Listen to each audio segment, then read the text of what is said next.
Well, good evening, everyone. In the 45th meeting of the 140th Council of the Corporation of the City of St. Thomas is being called to order. This is our last council meeting in 2024.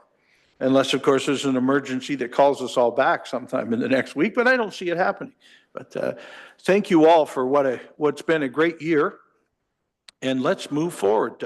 Any disclosures of interest from any of the members tonight? Seeing none, we'll go to minutes. I have a motion that the minutes of the meetings held on December the 9th, 2024 be confirmed. Moved by Councillor Peters, second by Councillor Baldwin-Sands. Questions or comments? Seeing none, all those in favor? Any opposed? That's carried. Council will now resolve itself into committee of the whole to deal with the following business. First committee is strategic direction and development. First item relates to the Built for Zero Canada and Homeless Individuals and Families Information System 4.0 update. I have a motion that report SCSS 1624 relating to the Built for Zero Canada and Homeless Individuals and Families Information System update be received for information. Moved by Councillor Baldwin-Sands, second by Councillor Kohler. Questions or comments on the report? Councillor Herbert. Thank you. Hi, Diane. Right now. Great report. I'm just curious, do you have any, when we talk about achieving functional zero in veterans homelessness and reductions in, do you have numbers, like how many veterans are we actually talking to get it down to zero? That if you have those figures, I'm not sure if you do or not, but that was my question. Danielle, great to have you as our guest speaker again this evening. Thank you, Your Worship. Please go ahead. Good evening, Council. Thank you for the question. So for our veterans, functional zero, statistically, that data means that we have maintained 3 or less veterans experiencing homelessness at any given time since we were confirmed as a functional zero for ending veterans homelessness. In total, 7 veterans have been supported through this protocol and able to achieve housing stability. Super. Councillor Clark. Thanks. Through you, I was just wondering who the other 2 neighboring municipalities, we mentioned London, St. Thomas, and 2 others. Just wondering who they are. Thank you for your question, Councillor Clark. At this time, I'm unable to share that information because those municipalities are going through their own due processes to be able to confirm their ability to participate. They are surrounding municipalities, but at this point, I can only confirm our participation as well as London's. It's a secret. If we tell you, we'll have to kill you. Yeah. I'm happy to provide updates as they do become available. Further questions or comments on the report? I just had one in general, Daniel. It's always the bigger city that is maybe easier to handle the administration of a project like this. This is why we're seeing this and the London group being included with us, right? I'm pretty proud about what we've done from a housing and homelessness point of view compared to some of those surrounding communities around us. And so I understand the thought process as to why it has to go the way it is, but don't think we're not just a little bit aggressively wanting that to change in the future too. We're better than that. I said that out loud. Okay. Further questions or comments? Seeing none, all those in favor? Any opposed? Carried. Thank you. Next item relates to a notice of decision from the Committee of Adjustment relating to a minor variance for the property at 43 Bonnie Place to allow a new sunroom addition. Unless there are any further items from the members under this committee, we'll now move into community engagement and services. Nothing on the agenda at this time unless there are any items from the members. Seeing none. We'll now move into infrastructure and civic operations. First item relates to the Dalewood Water Reclamation Facility, the PDB Stage 1 Design Award. I have a motion that report ID 4524 relating to the design award be received for information, and further that the proposal submitted by North America Construction 1993 Limited be accepted. Moved by Councillor Gibson, seconded by Councillor Herbert.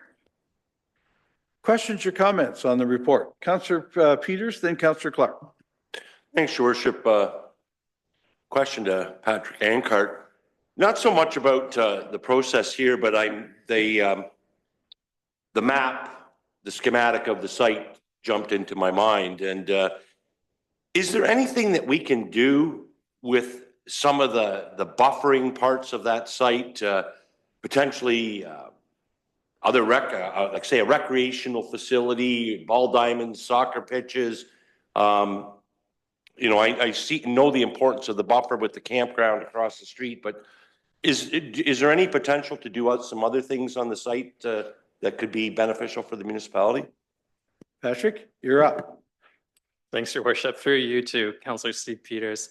Yeah, we have heard as part of our community engagement that folks would really appreciate some berms to hide the facility, but behind those, as well as an opportunity for tree planting, just to, again, to make it more aesthetically pleasing. But that green area is 150 meters in width, and so we could certainly use the first bit of it for a berm and then some others for some recreational opportunities. We have met with KCCA and, you know, threw around some ideas like a dog park or a Frisbee golf course, but really the opportunities are unlimited. I think there's lots that we could maybe do with that space. Yeah. Councillor Clark. Thanks, Your Worship. My question was along the same lines. I was just wondering if there's any legal restrictions on how far towards property lines the project can go. I guess my question directly would be when we look at that map, whether or not the whole project could be shifted further west so that you could create more space to the east for recreation. And I guess whether or not, you know, the large brown field there that was going to be proposed for future a solar field, whether or not we could, with minimal work, incorporate that into some of that park recreation that Councillor Peters was alluding to. Yeah, through your worship to Councillor Clark. In terms of moving the whole facility to the west, so that green 150-meter area is it's a recommended best practice from the MECP. So it's not you know, legally binding, but it is a recommended best practice, and most municipalities do tend to follow it. So you will see some of the facilities actually in the green box. Those are things like maintenance sheds and garages, things that wouldn't emit any odor. So we have located some in that area. And to your question about the brown area to the east that we've labeled potentially as a solar facility, so we have thought that future expansions would go in that area up to about 200 MLD. But if there was something that was low impact and maybe we all agreed that could be removed in the future, we're not sure when 200 MLD will happen, whether it's 25 or 50 or 100 years down the road. So definitely there's an opportunity there. Please go ahead. Could something that's passive as solar panels go to the west? If you can't shift the whole thing, could the solar panels go in that green belt along the western corridor there? Definitely anything that would not emit odor could go in that green belt. We do, I think, should remember the feedback that we received about berms and tree planting as well in that green corridor. So. Okay. Further questions or comments on the report? Seeing none, all those in favor? Any opposed? That's carried. Next item relates to the on-demand and parallel transit booking windows. I have a motion that report ES 5224 relating to on-demand and parallel transit booking windows be received for information, and further the council endorse the recommended on-demand and parallel transit service improvements identified in report ES 5224 for implementation in February of 2025. Moved by Councillor Clark, seconded by Councillor Gibson. Questions or comments? Councillor McCauley. Thank you, Your Worship. Thank you, Kevin, for your team's information in this report and commitment for finding ways to create efficiencies. When reviewing the report and the recommended service improvements, I am in favor of reducing the trip booking window, as that could create capacity for the buses. And I am in agreement with the use of interactive voice response, but where I'm struggling is to reduce the 14-day advance booking window to 7 days and reduce the 14-day recurring trip booking to a limit of 7 days. And the reason why is that I don't ride the bus every day, so I don't know what the impacts would be, but we're basing these recommendations on 5% of usership. The other 95%, they may be riding the the bus every single day. And that 14-day advance booking window, that might be something that helps them to plan ahead. And so I guess without understanding the impacts to the other 95%, I don't agree with the reducing the 14-day advance booking windows. Mr. Dubik? Through Mayor Preston to Councillor McCauley. The 5% is the amount of trips that are no-shows. So I'm not entirely sure if that's a representation of the ridership, but it's the representation of those trips that were booked and nobody showed up when we were there.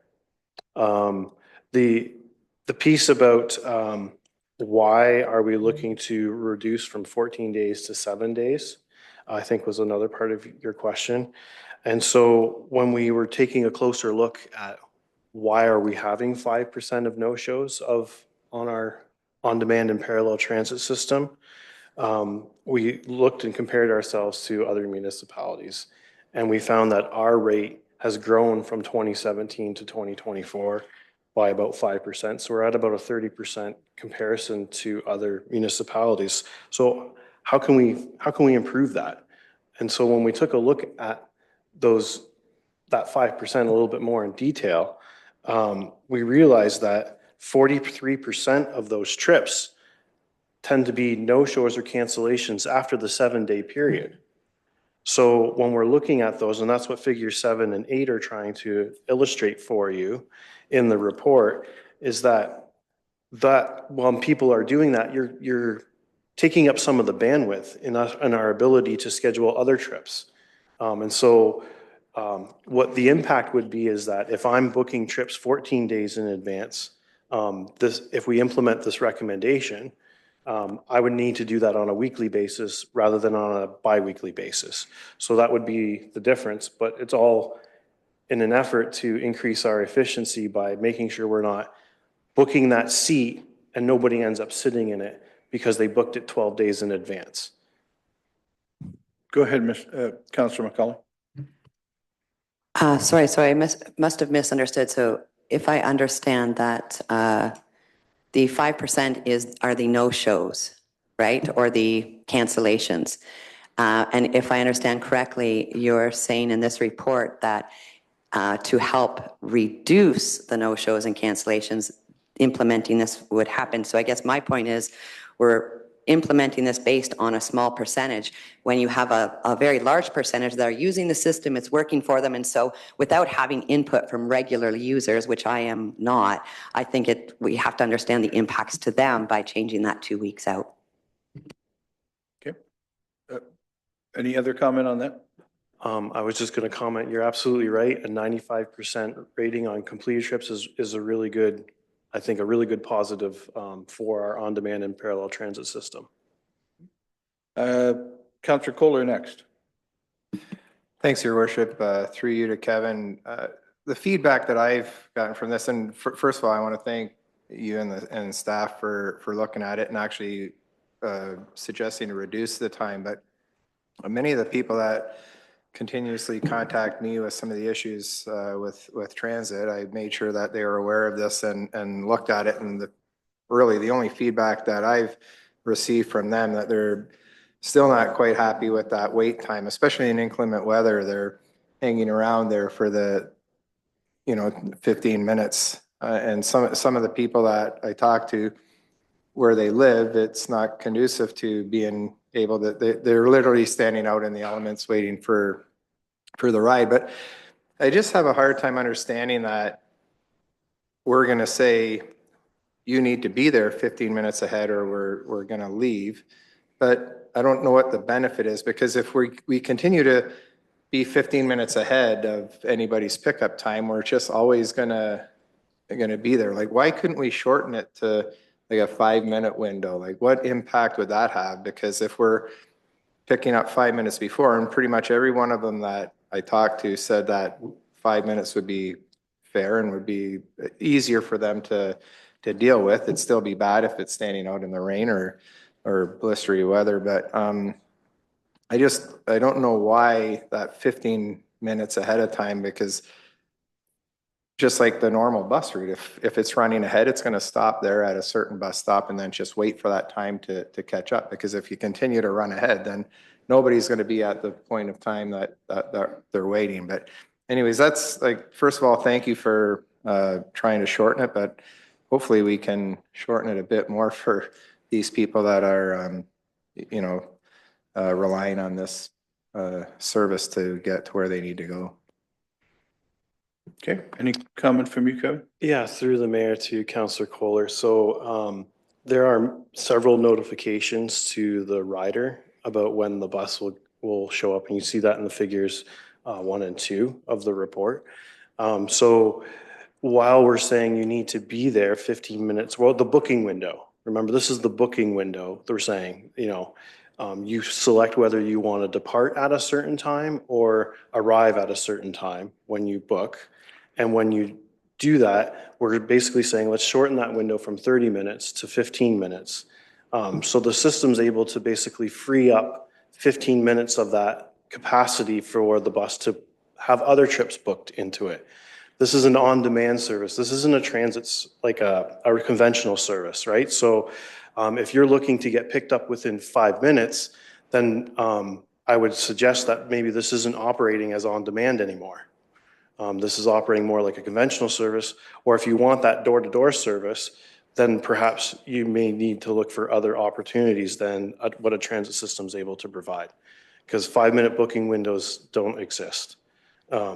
From when we were talking with Via Transport and their customer service base. That's too difficult to schedule how the bus is going to get from one spot to the next spot in 5 minutes in order to make sure that you're getting that, because it plans out the route each time, right? So that's a little bit too congested and to be able to achieve that. The point of the updated voice messaging is so that those who don't have a smartphone can at least still get those notifications. And that's one of the system improvements that Councillor McCauley was bringing up, because not everybody has a smartphone, a majority of, but not all of us do. And so they might think that they have to be standing out there for the next 15 minutes because that's what their booking window was. But pay attention to your notifications. That's when it's going to tell you the bus is going to be there. That's the purpose of those. Right. So if you know it takes you 7 minutes to get to the stop to get picked up for the on-demand, then when you get that 10-minute warning or notification, sorry, put on your boots and head to the stop. Okay, Councillor Clark? Thanks, Your Worship. Feedback I was getting was similar to Councillor McCauley's point about the reducing from 14 days to 7 days. And a lot of people that have regular doctor's appointments or regular medical appointments at the hospital find it difficult enough to get the 14 days in, where some days that day is full and they can't get on and they have to make alternate arrangements by talking to a neighbor or a relative or calling a cab. And their worry is if it goes to 7 days, that it closes the window on them to make alternative arrangements if the booking is full that day. So they were hoping that it would remain at the 14 days. Thoughts on that, or? I could share that when we were speaking with our service provider, through the mayor to Councillor Clark. I can share that when we were talking with our service provider Via Transport on this, they have other municipalities that leverage their service. And we have the longest booking window of 14 days. 3 days is what they were recommending. We felt that, to your point, that would be a very narrow window to book your trips. That booking them for the week might be a better medium in order to reduce the percentage of no-shows and cancellations that we're experiencing in days 9, 10, 11, and 12. That was kind of the logic behind that recommendation. Okay.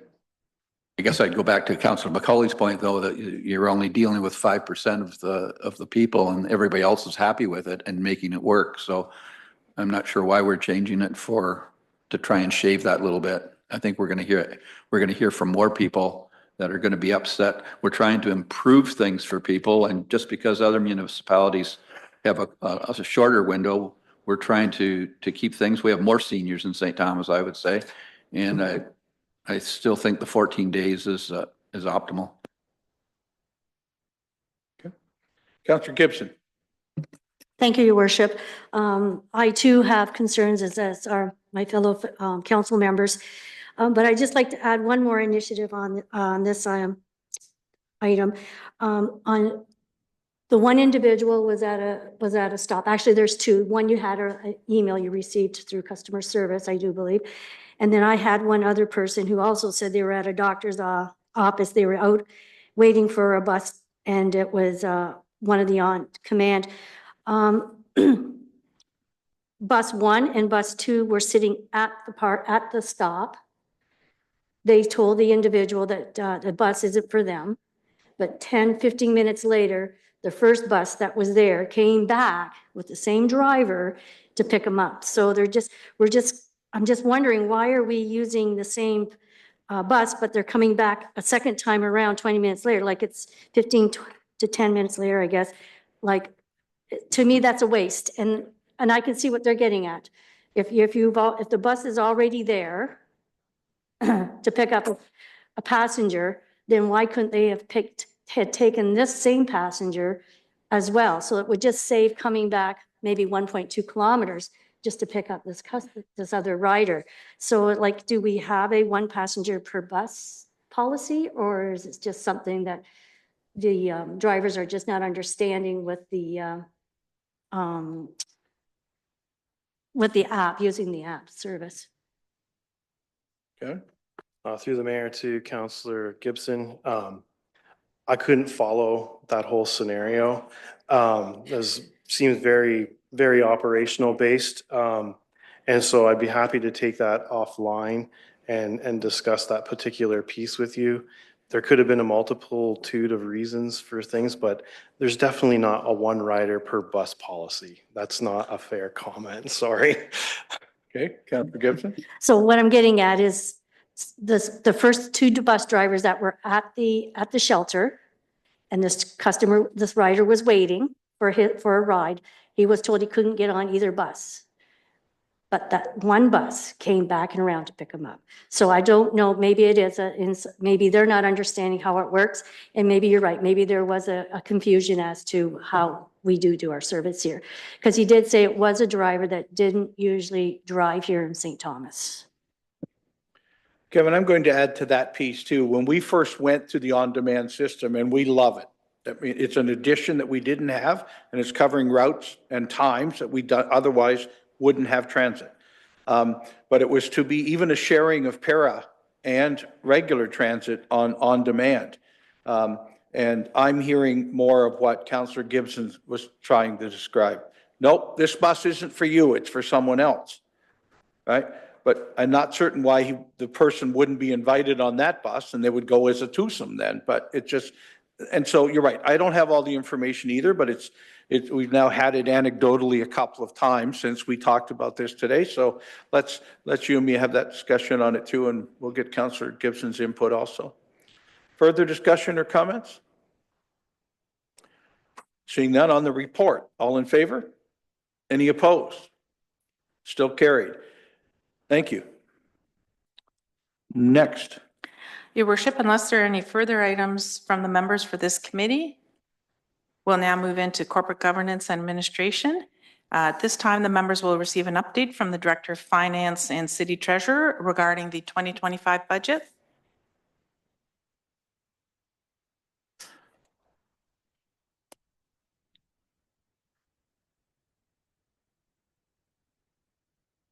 Mr. Treasurer, always happy to see you.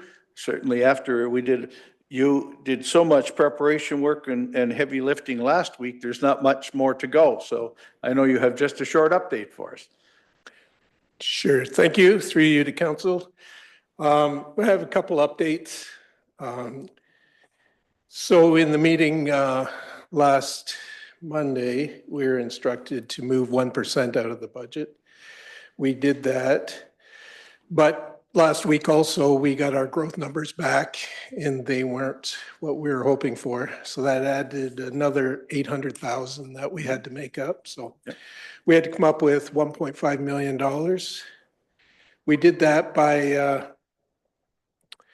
using CCBF money for capital. So basically, we've reduced the contribution from levy to capital by $1.5 million.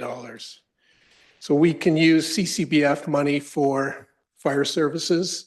That's come on in the last couple of years. So we decided to use 26 money for that. So we will pay for both the fire truck and the radios through CCBF funding. Can I, Mr. Treasurer, CCBF funding is basically Canadian gas tax, federal gas tax money? Sorry, yeah. Okay. The old federal gas tax. Right. I haven't grown up enough to get into their acronyms, so I'll just keep going with where I think the money came from. In addition to that, then we took another 450,000-ish out of reserves and we applied that to the animal shelter funding. The Balaclava Street Extension EA project has been moved to not recommended for 2025. Essentially what all this does is it leaves less money next year for capital. Not a lot, but it probably will be a smaller capital year in 26. And that's it. All right, so 3 Sorry. The net result of all that is a levy increase of 3.93%. 0.93%.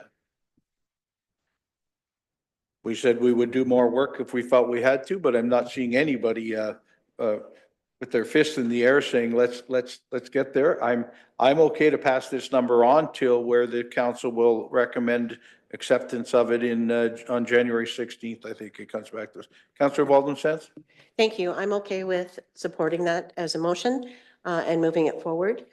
However, last week at budget, the community aquatic facility was tasked with requesting an addition by putting a motion forward. Would you like that now, or would you, while this discussion is going on, or would you like me to introduce it later? Does it change this number?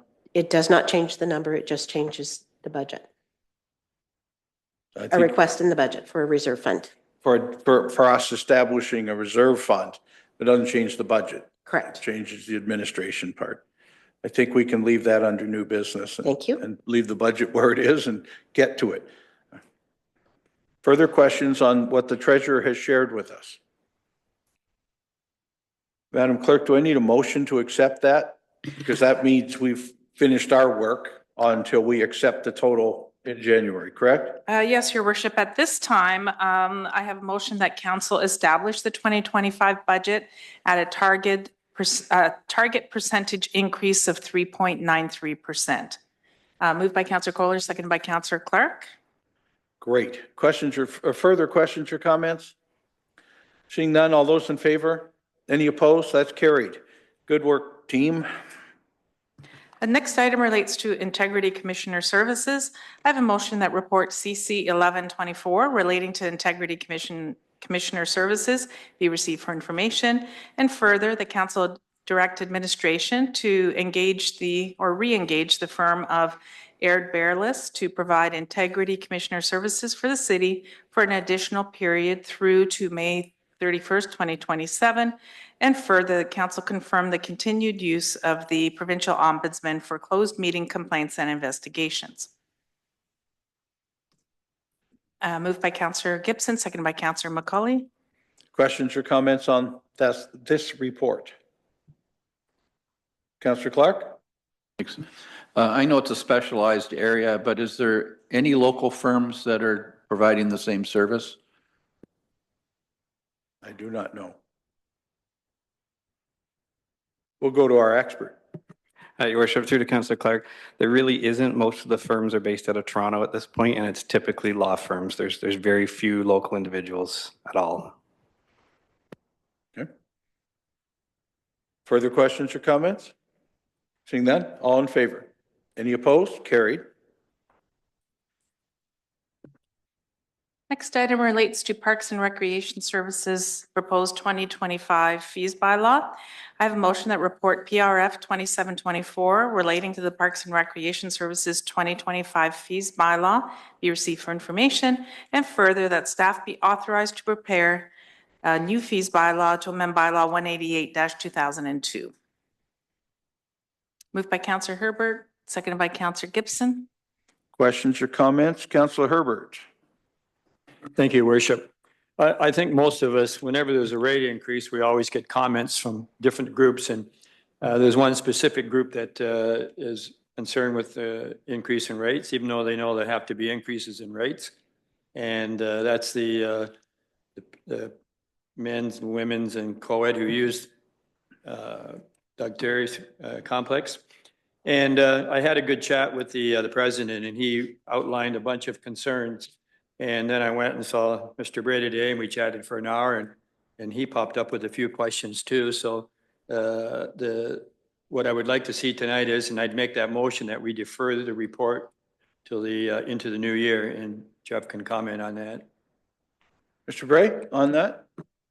Thank you, Mayor Preston, through you to Councillor Herbert. If I could provide some clarification. Please. On, I think, the point of contentious is the increase to the Gorman-Rupp and Gadaris Licks fees. Okay. If I could just provide some clarification, and then council can decide to defer. Right now, the way the fees are structured is per season. So many games is what they're charged. Any games played over that there's no they're not charged extra for that. So in 2024 and previously, Gorman-Rupp and Gadaris Licks were 20 game seasons. So for example, at Gorman-Rupp, were charged for 20 games, 106 games were played. At Gadaris Licks, they're charged for 20 games, 74 games were paid. So we've increased it to a 30-game maximum. And what we're looking at is based for Gorman-Rupp, we're looking at an $837.66 increase for that. That equates to $3.64 a game based on 30 games. At the other facility, we're looking at a $635.74 increase, which is $2.77. So that's getting down to it. That's about, the increase puts us at Gorman-Rupp at $76.48 a game, $58.03 at Gadaris facility. Compare that with DJ Terry. They're paying $90 a game there. Right. So we're just trying to, no pun intended, maybe level the play field. It is a bit of an increase, but looking at the number of games played and what they're actually being charged, I believe it's equitable. I'm happy to share these numbers with council if they want to think about it, and we can reconvene in January.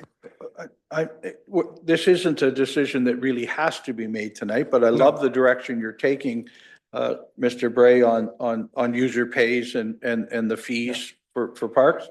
But I'd love for us to come back with what the information you've shared. Yes. So that we can, when we're being told, it's gone up by this much. Well, okay, but you're still getting this many free games at the site. We'd have some defense.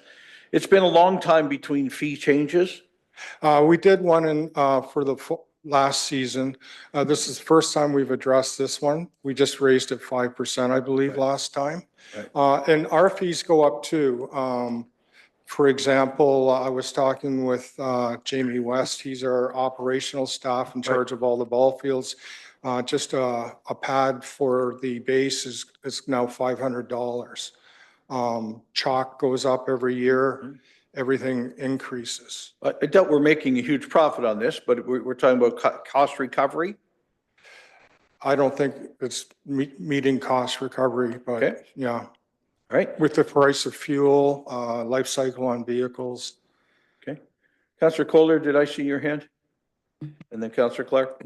Thanks, Your Worship, and really appreciate the clarification, because when I was first reading it, I thought, wow, this is quite a hit, but you certainly make sense of all of that with your explanation, so appreciate that. And I think this falls in line with what Councillor Peters said during the budget talks. And I think at the end of the day, you know, as the director said, it's not a cost recovery. So all the ratepayers that use this or don't use this are already contributing towards it. So I think it's a little more fair, and especially now that the explanation has come out, I think it's quite reasonable, and I support that. You and you don't need to answer this unless you've already run the numbers. If this was passed, what kind of impact would it have on your operating budget? I'm sorry, through you, Mayor Press, I don't have that number, but would certainly be of assistance. If I could double back, Mayor, to your comment before I lose the thought.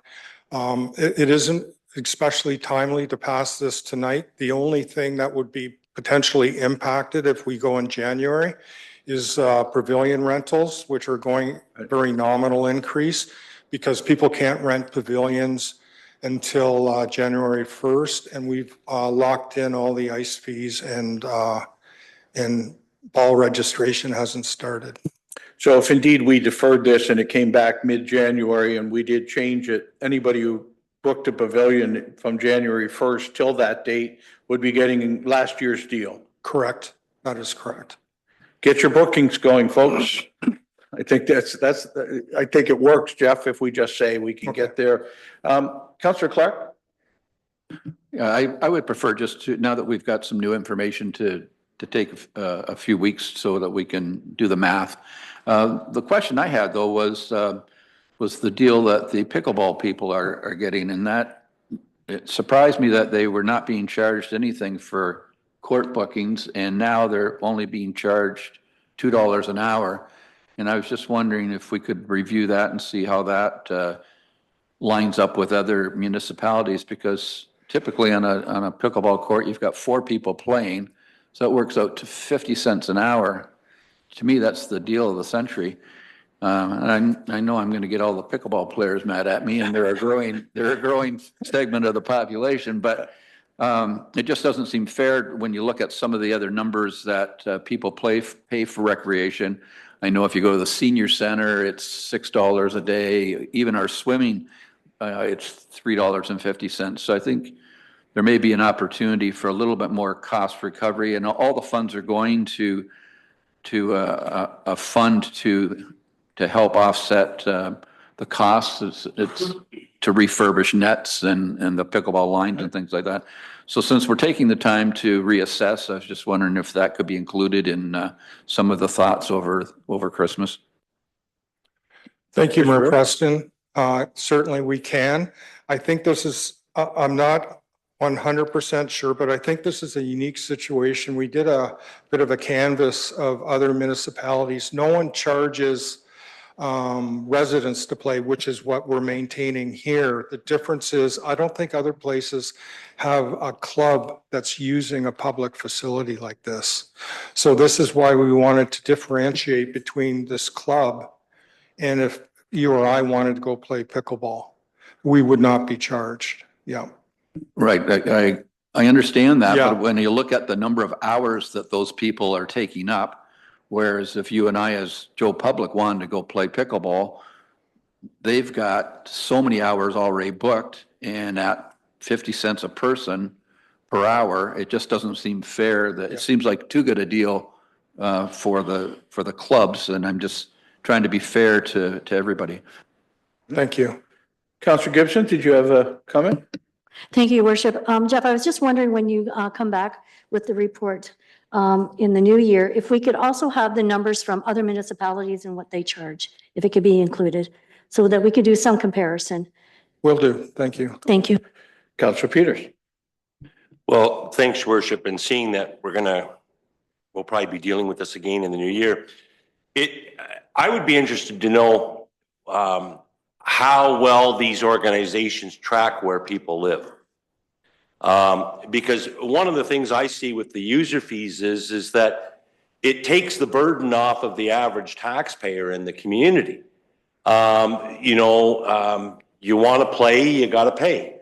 And we do not have, I'm assuming, I remember seeing a statistic of the public library once, and that 25% of the users of the public library live outside the city of St. Thomas. 75% of that 25% is in the donut around the city. So the taxpayers of St. Thomas are in essence subsidizing recreational facilities for non-residents who don't live here. So I see part of these user fees as a way that it takes some of the burden off of the municipality, and that those individuals who don't live in the city of St. Thomas and who don't pay taxes to the city of St. Thomas, that they help to defray some of the costs. So it'd be interesting to hear in any discussion you have, if they can tell you how many of their users do not actually have pay taxes in the city of St. Thomas. And I just want to echo Councillor Clark's comments on the pickleball, because when you look at the times that we're giving up, that's a lot of prime time to give exclusively to an organization. And if I want to go play in those times, I can't go utilize the facilities. So to me, if you're a pickleball club, whether it's either one of those two, again, you want to play, you need to pay for the use of the facilities. Thanks. Thank you, Mayor Preston. Just to add, we're going to bring this back. The deferral sure looks like everybody's agreed that we'll have you, touch this up a little bit more. Under the financial impact portion of it, love to hear a little bit towards what we're saying on pickleball and out of town and the user fee piece, how much of it is picking up of the cost of us providing that service. Councillor Peters is right. We're living in a very dense populated area now where not everybody pays taxes in St. Thomas, but we're the ones with the facilities. So I'd love to see us have that. Mr. Bray, is there an automatic increase to your user fees? I can't call them anything else right now, but facility fees on an annual basis? Or does this just come back when we say, hey, let's look at this again? No, we've been, since COVID, this is our second increase, so I'll be bringing it forward annually. Yeah, I just thought it should be an automatic annually, and unless council gets mad enough to say, hey, wait a second, let's take a look at user fees and bring them back, we count on the user group. So I'd love you can use the time between now and January, have more conversations with our user groups and bring back some more financial analysis. I think we can make a better decision in January. Thank you. So do I need to do any more to defer it, Madam Clerk? Yes, Your Worship. I'm just looking for a seconder to Councillor Herbert's motion. I see Councillor Baldwin Sands was trying to get your attention for that, so that worked. Further questions or comments on the deferral? Seeing none, all in favor? Any opposed? Carried. Your Worship, unless there are any further items from the members, Council will now reconvene into regular session. I have a motion that the recommendations, directions, and actions of Council in Committee of the Whole, as recorded in the minutes of this date, be confirmed, ratified, and adopted. I move by Councillor Gibson, second by Councillor Clark. Questions or comments? Seeing none, all those in favor? Any opposed? Carried. No reports of committees this evening. We now move into petitions and communications. The first item is a request for a proclamation and flag raising from the St. Thomas Connect Club. I have a motion that Council of the City of St. Thomas proclaim February the 22nd, 2025 as Kin Kindness Day in the City of St. Thomas, and further that the Kin Canada flag be flown at City Hall for the week of February the 14th to the 22nd, 2025. Moved by Councillor Herbert, seconded by Councillor Gibson. Questions or comments? Seeing none, all in favor? Any opposed? Carried. Next item is a copy of a letter addressed to Bruce Gray Sound MPP, and a number of other municipalities, Owen Sound, Municipality of West Gray, Hanover, regarding provincial financial relief for municipalities that are serviced by local police services as opposed to OPP services. Councillor Clark, sorry. Waiting for you to recognize me. No, go ahead. I don't know if we've spoken to MPP Flack or not. If not, then I would move that we support this motion. I know smaller municipalities that use the OPP have received financial support, and so I think it would be prudent if we asked for the same support. As council will remember, we also did ask for your support of writing a letter similar to what was been written there in Bruce Gray Owen Sound to the Premier, to Minister Flack, and to the Solicitor General, suggesting exactly the same things. Well, we've got an increase in our police budget, just like most people do, and we're not purchasing our police servicing from the OPP. We're providing it ourselves, so we've asked for the same as this letter states. And that letter has already gone to the Premier and to the Minister Flack and to the Solicitor General.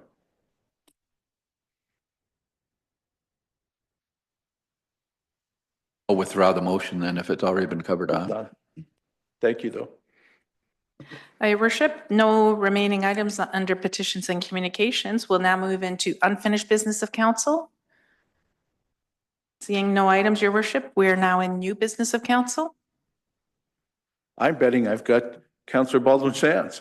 Thank you. I have two items. The first is to let my fellow members of council know that the Health Recruitment Partnership Award 2024 Medical Student Scholarships were awarded and will be presented at our Home for the Holidays event on Friday, December 27th. The winners are as follows: Abigail Beamish, Ashlyn Hersey, Brandon Brower, Cole Gordon, Catherine Monteith, Patrick Akers, and Patrick Sharman. So I'd like to congratulate those winners, and I'll take congratulations from my fellow members of council to the event.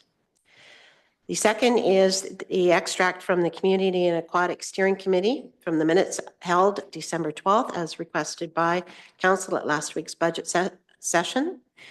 And it is proposed that the committee recommend the establishment of a reserve fund to include, but not limited to, gaming revenue, vacant land tax, and other sources of income for future aquatic and community center, and subsequently for other land and building capital projects. We would like to establish that reserve fund as a separate line in the budget. I'm okay. If you've got a seconder for that, I won't speak to it till you do. Okay, so we have Councillor Peters. I wanted to ask the treasurer of the items mentioned. Obviously, some of those are income levels today for us. So we're taking them from where they may be going now to a new place. Is that, are you okay with the recommendation to do that? I recognize reserve funds are fantastic because we've learned ourselves, but if you make them very specialized, then it's not going to pay a bill that it used to pay. Who's now paying it? Thank you, through you to council. Well, we're talking about two separate things. Right. Establishing a reserve is one, and adding money to it is the second part, right? So there's, if council wishes to add money to a reserve from the 2025 budget, the money has to come from somewhere. let me better clarify. I'm okay at establishing the reserve fund. It's a great future-looking thing for a very large expenditure we may have in our future. But for example, casino money or gambling money that's currently, the city currently gets a portion of, we must spend it somewhere now. And now it would be going instead into that reserve fund exclusively. So I don't want to get us caught in not being prepared that we've just moved something that was very critical to someone else. Did I explain myself better? Yes, sure. So the we call it bingo money or Yeah, the sure. gambling money, right? That contributes to the overall budget right now. So if we were to take money out of there, we would, it's stretching the budget further. We have to find the money somewhere. Okay. For that, the vacant land reserve, we'll have to get some more information on that. Right now, depends what you're talking about, whether it's industrial, commercial, or residential. We already tax that land at full tax value. So it would be maybe a special levy. I'm not sure about that. We don't have anything like that right now, but in the future, we could investigate adding that. I'm not sure what's all about. I'll go to you, Councillor, because I've got another thought, but go ahead. Thank you. And my thought process is we've seen especially the gaming revenue go up exponentially over years. If we freeze it at its current levels and any new numbers up and above what those gaming revenues are for this year be moved into a reserve fund for a community center. But I also think that we can, as council, at any time, go into reserve accounts that we've established if the money is needed or required for different projects. So those are my two comments on what, based upon what the treasurer has stated. If it's okay with the mover and the seconder, I'm all for establishing a reserve fund for a future community center. That's the big piece to what we're talking about here, is establishing the reserve fund. I'd like to remove some of the complications about where that money's coming from. And I don't think it has to be solved tonight, but we need to, along with the committee we have working on it, or perhaps right from you, Mr. Treasurer, decide what would go into that fund, and is there something special we could be putting into that fund, rather than us trying to decide it on the fly here tonight. And I recognize it was already discussed. It's not on the fly. Are we okay at establishing the reserve fund, Councillor Clark? Well, to me, it seems premature. I mean, we've just established the budget. Just last week, we talked about the number of people that are on waiting lists at Valley View for both the day program and for the number of beds. We're in the middle of trying to do a rec master plan. I mean, we can establish reserve funds for 5 or 6 things that we think we're going to want in the next 5 or 10 years. That's fine with me, but it's where you're going to get the money from. And so I'd rather talk, rather than doing that tonight, I'd rather talk about what debt we have and have a fulsome discussion of what we see as our major needs over the next 5 or 6 years. We're finally going to get the animal shelter built, and that'll be a new debt situation. Valley View will come off, but so I just think it's a wider conversation. I don't have any real objections to it because I don't think we can address and put any money in it there yet. But I think it doesn't serve any purpose at this point. Further comments, Councillor McCauley? I would agree with my compadre out there, is that I, in theory, agree that this is a good idea, and I believe it is a step in the right direction, but I don't know that we've had enough conversation to understand where the funds would be coming from. So therefore, I don't know that there's a rush to create the fund until we've had that fulsome conversation. Councillor Peters, I'll go to you next. Thanks, Your Worship. I think the committee is just trying to start to develop some long-term finances because we know that this is going to be an expensive venture. Is it possible, Your Worship, now that these concepts have been laid on the table, we discussed them preliminarily at budget. We had some discussion with Councillor Wookie last week at the committee.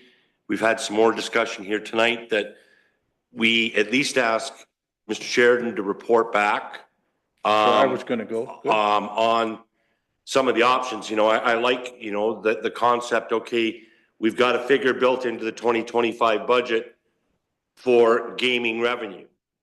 Could a policy be that, going with what Councillor Baldwin-Sands said, that should we exceed those revenues, that potentially could be allocated? So And, you know, and I want to hear on the vacant land tax, like you just made a comment that we're already taxing some lands at 100% of the value. Let's hear back because I see the vacant land tax as an indirect way of helping to encourage the owners of those lands to start to develop them. That if we can find a way to, by taxing them differently, they may look differently upon redevelopment. But let's have Dan come back in the new year because the intent of the committee is we know that this is going to be very expensive, and we just feel that a reserve would be prudent to start to plan for the long term. Yeah. Councillor Baldwin-Sands? Thank you. We were also at the last meeting on Thursday, introduced with the plan and the calendar and the timeline. And we chose to make it a little bit smaller than it actually is. And once those pieces start falling into place, it's going to be accelerated. So things are going to move a lot quicker than they have been in the past. And I know that for some people it's not moving fast enough, but this public consultation that is going to be taking place and discussions around this table are going to be happening very, very soon. We want to be prepared with having some reserves set aside so that when unexpected expenses do show up, we are prepared as a committee to say this is a source of funding that we can use. Okay. I've heard the conversation tonight, and I'm going to suggest that we do exactly what's been asked. It's a great step forward for a very large project we're taking on, but I'd love to hear it from the Treasury Department, from the Treasurer, as soon as we can. And I hate putting pressure on staff to make it, by tomorrow. Could you have it by Christmas Eve, Dan? I'm just kidding. As early as we can. What does it mean when we create it? What might we put in it? And about what it might be annually. And as Councillor Clark has said, we've got lots of other stuff to look at too. So I don't want you to overdo it on this. This is a bring back here's what it might look like kind of, or here's why it would work or why it wouldn't work. Am I okay with council by asking for that suggestion to the treasurer? Okay. Councillor Kohler? Thanks, Your Worship. Just in that, and I don't know if this is the time to do it, but could further the discussion and maybe even look at the report, especially when you're looking at additional funding. Many communities around us have, I don't know if they call it the tourism tax or whatever that's coming. So another thing we could do. Coming in, but maybe that's another opportunity for items like this that could be included. But again, to Councillor Clark's point, it needs to be for the wider discussion as what the priority is if we are going to establish something like that, where that funds go. Councillor Clark? I wanted to comment on Councillor Councillor Baldwin-Sands' comments about things happening quickly. And that's my worry about setting up false expectations as far as I'm concerned with the rec center. We just had, I think, $100 million shortfall for infrastructure needs in Yarmouth yards that we're deferring or we're taking on debt to complete a lot of large projects. And so I don't want the public to get the sense that, we're going to get a civic center built in the next year or two, because we'll hear the same thing about the animal shelter. Why isn't it built yet? Why isn't it built yet? It's taken you 4 years to get it done. There's only so much debt we can take on. And so I really look forward to the Treasury Department analyzing the whole thing and kind of figuring out when we can afford to do this, so that we don't set people up for false expectations that this is something that can happen right away. Go ahead, Councillor Herbert, and then I'll wrap it up. I wasn't really going to go there, but I'm just going to follow up on Councillor Clark. The past few years, there's been 2 big grants out there that we could have gotten, but we don't have any draft plans. We don't have a location. we keep missing the boat. I mean, we can set up a reserve fund, but it'll never match what the government's going to get if you're ready to go when they say, here's this grant, 20 million, 15 million. But anyway, I agree with that. So thank you. Councillor Balloon says? And I would like to thank Councillor Herbert for those comments, because that is exactly why we would like a reserve account, because every time the larger amounts of funding that become available by our senior levels of government, and we know that there is possible another round of funding coming in the near future, but we are not ready. Right. We don't have a shovel-ready project. We have nothing on paper. And even to put something on paper costs money. And that's our hope, is that there are multiple steps that are available that have to go through, and we have to cover each one of those steps, and many of those steps do cost money. And that was the hope of the committee, is that we establish this fund. When the monies are needed for projects like that, they'll always come back to council, but the committee has that comfort level of knowing that there is a source of funding available. Perfect. I'm okay. We've got the council committee working on it, on putting together that type of plan, size, scope, cost. We also, as I wanted to share, as we move into the new year, we'll be spending at least time in each quarter on the review of our strategic plan. This is one of the items that is very big in our strategic plan, and that's where it can come back to us to have these conversations. And our strategic plan talks about expansion at Valley View. We need to have that conversation often too. Then we need to have, there's some big things out there the community needs to do. We'll need to find out how we will ever pay for them. So thank you. Let's leave it with us moving forward on that. You have a motion? Excuse me, Your Worship, I do have a mover and a seconder to establish the reserve fund. I'm not sure if council wishes to have a vote on that, or whether I have two other movers and seconders to defer the matter.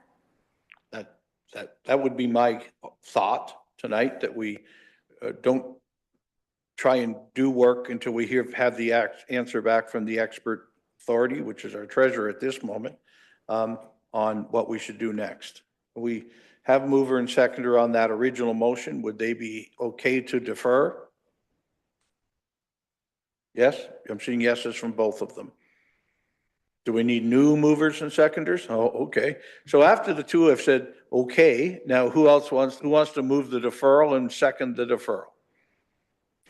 Macaulay and Clark. Thank you.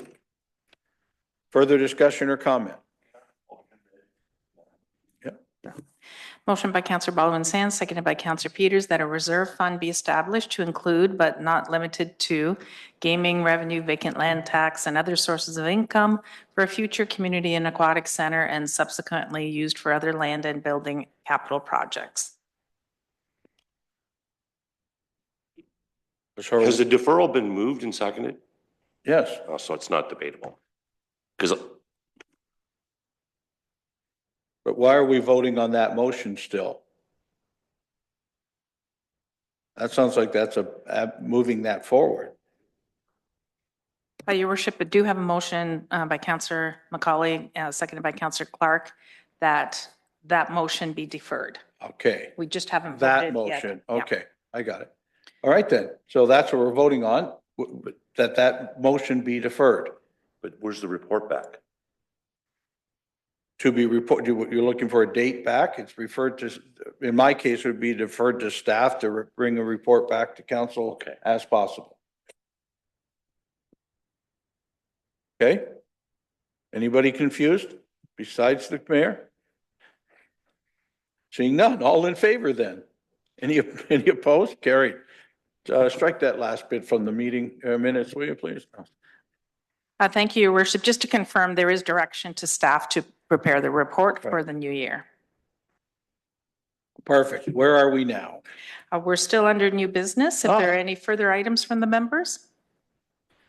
Well, I guess someone should mention that we're in the last meeting before Christmas. So certainly to all the folks at home, we should say Merry Christmas, and please think of your community around you and you and your family. There will be many out there that need people's support. So please let's all work together on making St. Thomas a more Christmassy and joyous place over this season. It's not easy for all. So please, let's make sure that that's happening. Have we got any announcements of any other events? Councillor Boswell Sands? Well, not so much another event. I was hoping Councillor Clark would give us a commercial about the Sports Spectacular happening in January in case someone wants to purchase a ticket for a friend and loved one for Christmas. You get to speak to it, Gary. Go. Sure, it's Thursday, January 23rd. Is and it sold tickets- out? No, I'm just kidding. There's a few left, and tickets are $95, and they can be purchased by contacting Mr. Dyke at Economic Development. Yes. Great. And if you've not been to a sports spectacular, go. It's great. And you can also purchase them by going to the website, stthomassportspectacular.com, and they're available there as well. Perfect. Anybody with any other new business for council tonight?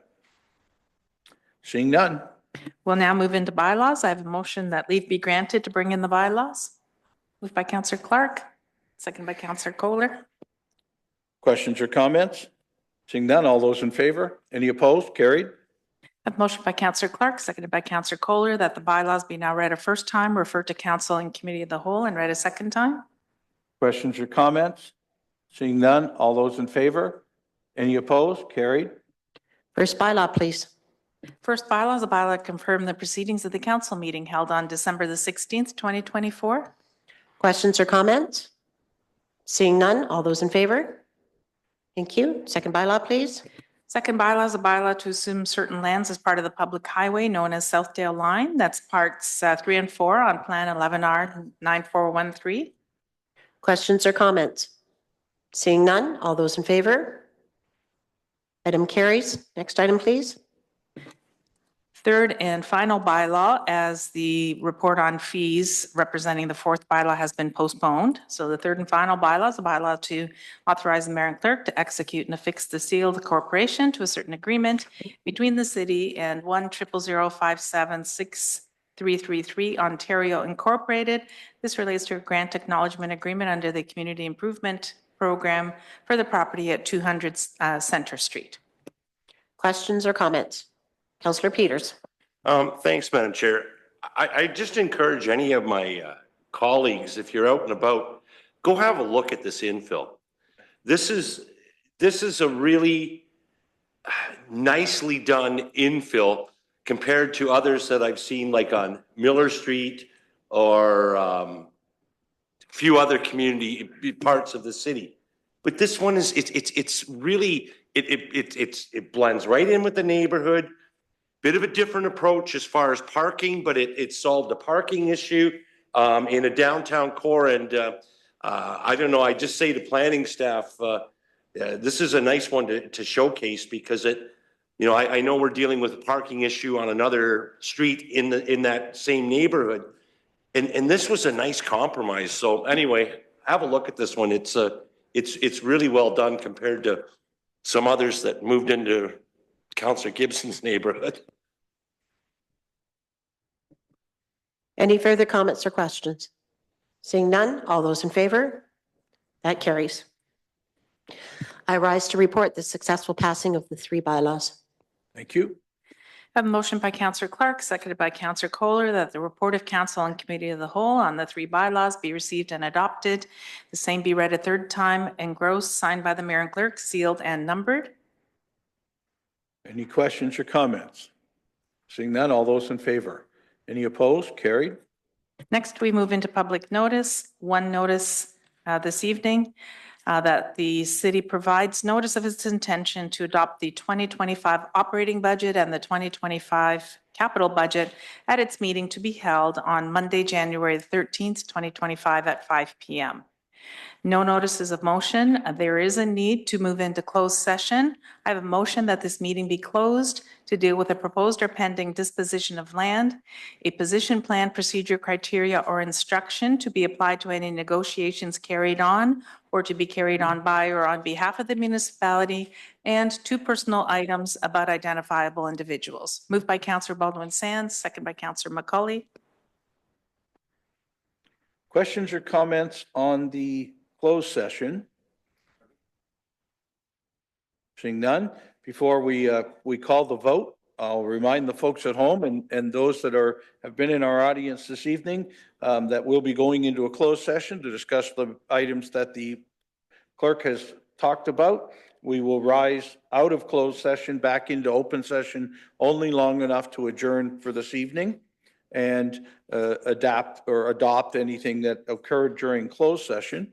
So again, we thank you all for watching tonight and thank you for joining us here at council, and Merry Christmas, Happy Holidays, and the rest. We'll see you back in January. And a vote, please. All those in favor? Any opposed? Carried. We are in closed. At this time, I have a motion that council rise from closed session, moved by Councillor Baldwin Sands, seconded by Councillor McCauley. Questions or comments? Seeing none, all those in favor? Any opposed? Carried. One item in open session relating to the Wall of Fame. I have a motion that council approve transferring the administration of the St. Thomas Wall of Fame to the St. Thomas Economic Development Corporation. Moved by Councillor Baldwin Sands, seconded by Councillor Kohler. Questions or comments? Seeing none, all in favor? Any opposed? Carried. Having concluded the items in open session, at this time, I have a motion for adjournment. Moved by Councillor McCauley, seconded by Councillor Baldwin Sands. Questions or comments? Seeing none, all in favor? It's carried. Were any opposed? No? Okay, it's carried.